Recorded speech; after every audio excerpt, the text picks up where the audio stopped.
Crude news. Cell phone metadata can be deadly. According to a new report published by journalists Glenn Greenwald and Jeremy Scahill in their new venture, The Intercept, the NSA is using its cell phone tracking technology to help the CIA and the U.S. military assassinate suspected terrorists. After over half a year of revelations about the NSA's wide-reaching role in the American surveillance state, the fact that it helps with drone strikes isn't all that surprising. At the same time, though, Greenwald and Scahill's report, based on information provided to them by Edward Snowden as well as a former drone operator, paints a chilling portrait of America's remote assassination program.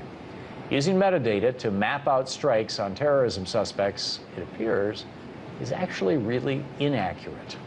As Greenwald and Scahill wrote, one problem is that targets are increasingly aware of the NSA's reliance on geolocating and have moved to thwart the tactic.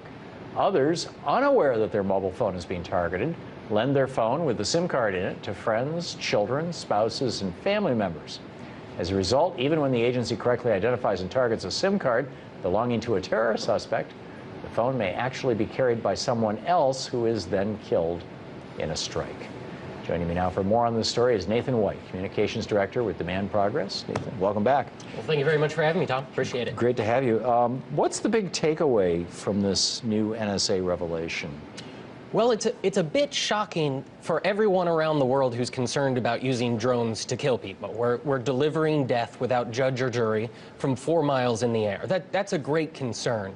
But for people here in the United States, we have an added concern that since the Edward Snowden leaks in the summer, we keep hearing, don't worry, it's only metadata. We're only collecting metadata. But then on the other hand, we hear, by the way, we use metadata to kill people. So they can't have it both ways. Either this is really intrusive information that can get to who you are, or they're killing people willy-nilly. Yeah, you're right. So which is it? Well, I would appreciate it if Glenn and Jeremy can figure that out for us, because we got to hold them accountable. It seems like it's probably a little bit of both, actually. I mean, you know, it's as Glenn and Jeremy teach us in this new article, is that the only people who are aware of these programs are the people that we're targeting. They know how to circumvent it. It's the American people and the average citizens who don't know what the NSA is doing. And then they say, you know, we can't tell anybody. This is a secret because somehow the terrorists will be able to adapt. They're already adapting. Right. And if they know, why can't we know?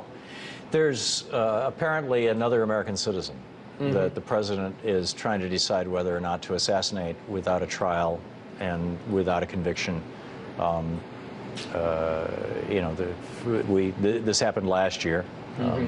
With a fellow and his son, actually. Right, a 16-year-old son. Yeah. And wasn't there, I mean, it seemed like when that happened, Alawi, I'm forgetting his name. Anwar Alaki. Yeah, thank you. That afterwards there was a lot of soul searching, I thought, at the White House and in the intelligence community about, you know, should we be killing Americans? I mean, yeah, I think there should be a larger discussion about should we be killing anybody, and you know, what about blowback, and are we, you know, encouraging terrorism? But here we are again with this debate about, or not the debate, but an internal evaluation of whether an American should be targeted and killed without a trial or a conviction. Isn't, you know, it seems to me that there's something fundamentally wrong with this. You almost have to pause and not even answer the question, to just think, we're asking the question. The White House is thinking about killing an American citizen without any evidence. Or at least without evidence presented to a jury, which is what the 6th, 7th, and 8th Amendments And the reports require. are the only reason why they're worried about it is the blowback. And you're right, after the last time they did this, there was a blowback. People were shocked. They said, how can my government kill me? It doesn't matter where I am or what I'm doing. I have inalienable rights that don't come from the government. They are inalienable rights. And I think the result of that was they made a rule where they said the CIA isn't allowed to kill people anymore. Now it has to be the military. And that was supposed to be the fix. We're not supposed to worry about this anymore. Well, and the rationale was that you're only killing people on a battlefield. And then you're operating under the terms of war rather than... Yeah, but now here we are a year later, and the exact same president is apparently looking for a way around his own rule. What kind of precedent does that set? Right. Well, and what does it say about war? I mean, apparently we're still operating under the authorization to use military force. A, is that the case? Is this president using that as a rationale? And then B, I mean, you know, it has been demonstrated from the very first, the invasion of Afghanistan. I mean, the Washington Post reported at the time that Mullah Omar offered to send to arrest bin Laden and send him to a third country for trial, and George Bush said, no, thank you, I'd rather have a war.